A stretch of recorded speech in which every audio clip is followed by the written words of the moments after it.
Angalia hii dini haikuacha kitu bwana.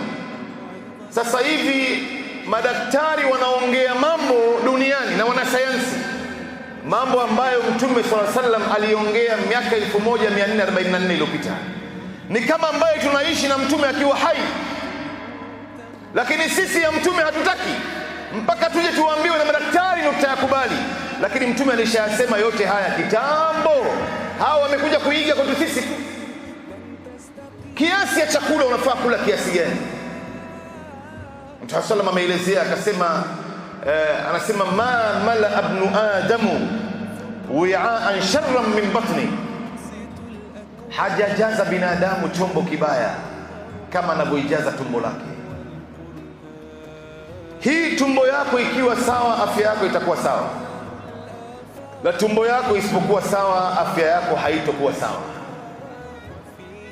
Tumbo ndio Mtume anasema bihasbi mri'in luqayman yuqimna salbuhu fa in kana la mahala fa in kana la budda fa thuluthun li ta'amihi wa thuluthun li sharabihi wa thuluthun li nafsihi.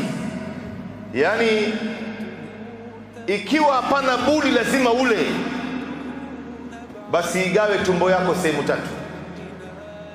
Sehemu moja kwa ajili ya chakula, na sehemu moja kwa ajili ya maji, na sehemu moja kwa ajili ya pumzi.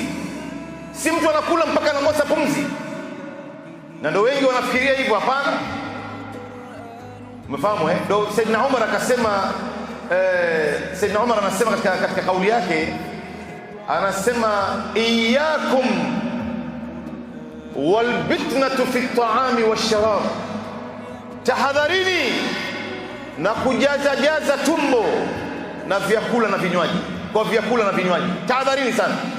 Kwa nini? Saidina Umar anatoa sababu tatu. Anasema fa innaha maksalatun 'ani salah, inamfanya mtu kuwa mvivu hata kuswali. Salati al-fajr inampita, swala anashindwa kuswali kwa wakati wake. Wa mafsadatun 'ani al-jasad fi al-jasad, inaidhuru mwili. Kula sana ni madhara katika mwili, inaidhoofisha mwili.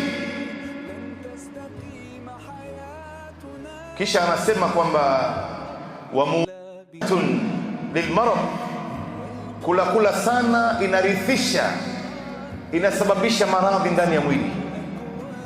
Ndio Mtume akatoa mwongozo, unafaa kula kiasi gani ya chakula. Akasema katika hadithi ambayo ni sahihi, chakula cha mtu mmoja kinaliwa na watu wawili. Kisha Mtume akaendelea akasema, na chakula cha watu wawili kinaliwa na watu wanne.